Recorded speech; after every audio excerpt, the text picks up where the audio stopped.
Confidence is liking yourself and being comfortable in your values and the way that you present yourself and the way that you live your life. I would define self-confidence as loving yourself and being comfortable, just like expressing how you feel without ever feeling like you need to hide. I'd say self-confidence is willing to be who you are no matter what the situation is. That's all I got.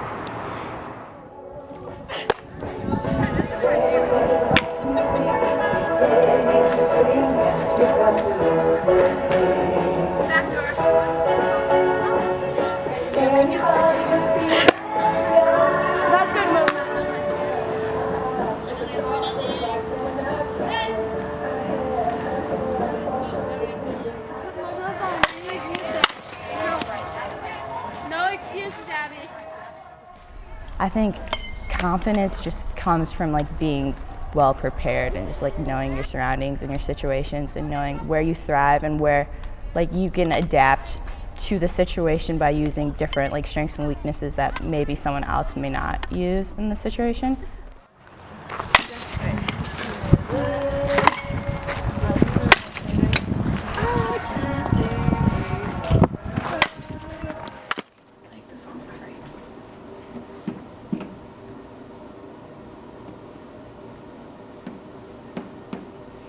I definitely think that one of my defining characteristics and what my family and all my friends would say is my obsession with hypothetical situations. I will frequently be seen looking at a situation from 100 different angles on what could go wrong.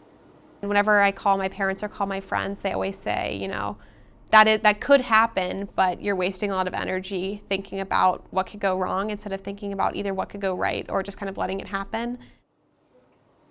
There's been a specific quote that I found a few years ago, and it said, everything you're running away from is in your head. And just whenever I get really, really overwhelmed, I try to think about that, and I try to think about how much energy I've wasted in my life just worrying about the outcomes of certain situations. Did I draw lysine? 1, 2, 3. Oh, 4, shoot. As a male, I don't think it's I think it's frowned upon by society to not be self-confident, to come off as shy or introverted, and not to feel good about striving for something. Would you agree? Strive for success, yeah, definitely, I think. Yeah, don't show fear or trepidation or any sort of caution. Most of us don't go out and live in the forest and not engage with society. Although that would be really, really awesome. We evolve through different things with evaluation of others. Teachers, counselors, coaches, friends, other relationships, there may be a breakup. All of this may affect us as adolescents and then getting into adulthood, into serious relationships. That definitely does have a big influence, is what people say. I think it comes down to the type of person that says something that really has the biggest influence on me, but I do think, for me personally, that it is myself looking at myself, if that makes sense.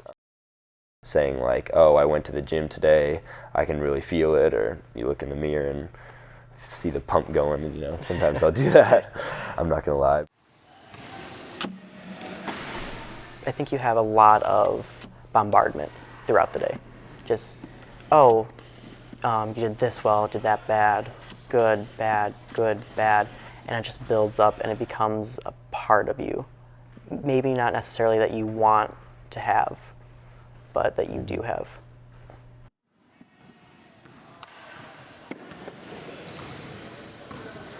If I get any type of feedback, so whether it be a test or a paper, and if I do really well in it, I'll just obsessively look at it, and I'll read every single comment, I'll look at every single page, I'll look at every single point, and just either I'll obsess over the 4 or 5 that I missed, or I'll just like try to tell myself that like, look, I did really well in this, and I'll keep looking over it almost in disbelief, I guess. a lot of it can be good, but the one bad comment can really stick with me and make me question, you know, am I doing the right thing? I can always tell when I get tired because then I stop underlining and highlighting. I know one teacher actually told my parents, I think it was in middle school, that I had what it took to be successful, but like sometimes success isn't based on just like your abilities, but the ability to like communicate with other people. He was like, you know, if Q wants to be successful, like she needs to like be more talkative, you know, try to be more outgoing, just because like it helps people to like understand you. You're gonna have a defensive station, so you're gonna have a partner. Just defensive reps with your partner, whatever you want to work on. Tracy's gonna throw bunts till she is good, so she's gonna be mixing her pitches. You know, I struggle sometimes showing my emotions or like just saying the right thing and stuff. And I don't consciously even realize it. It's just like how I've always been, you know, like if you like compare me and my sister's really sociable and like outgoing. So I don't think it's like how I grew up, it's just like how my personality, my lifestyle kind of thing.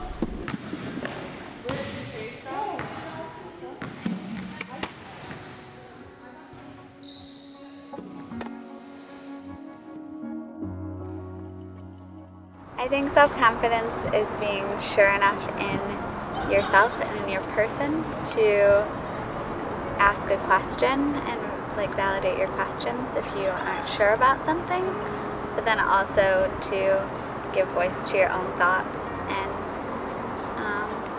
know that they mean something.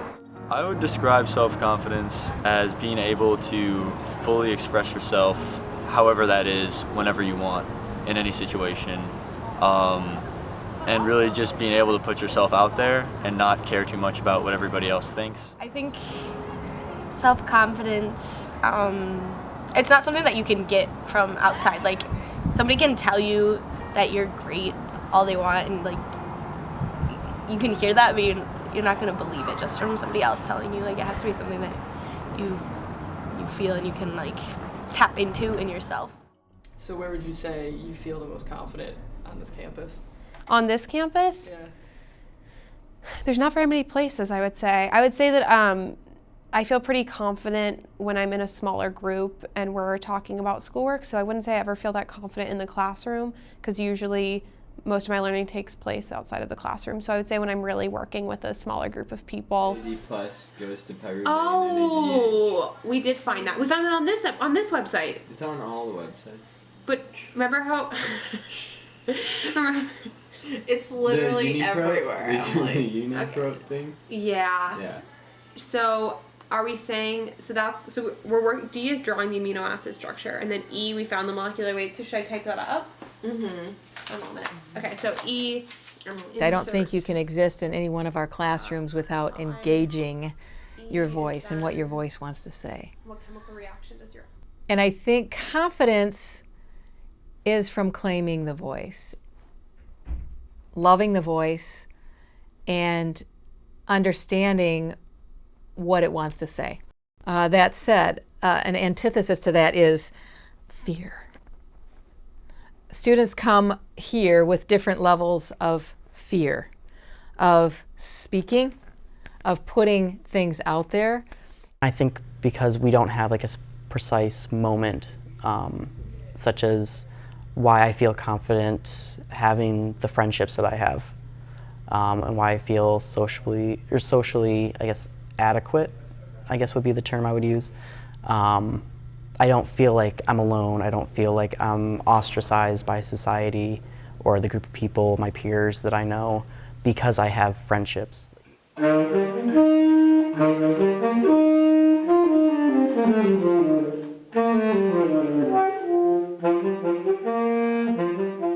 There's a critical mass of things that happen in a life. Finally, the time came when it was more painful to stay inside the bud than to open up, where you're closed off and you're a bud. You're waiting to flower, and then all of a sudden it's like, I can't hold it anymore, and you do, and then look it, you're beautiful.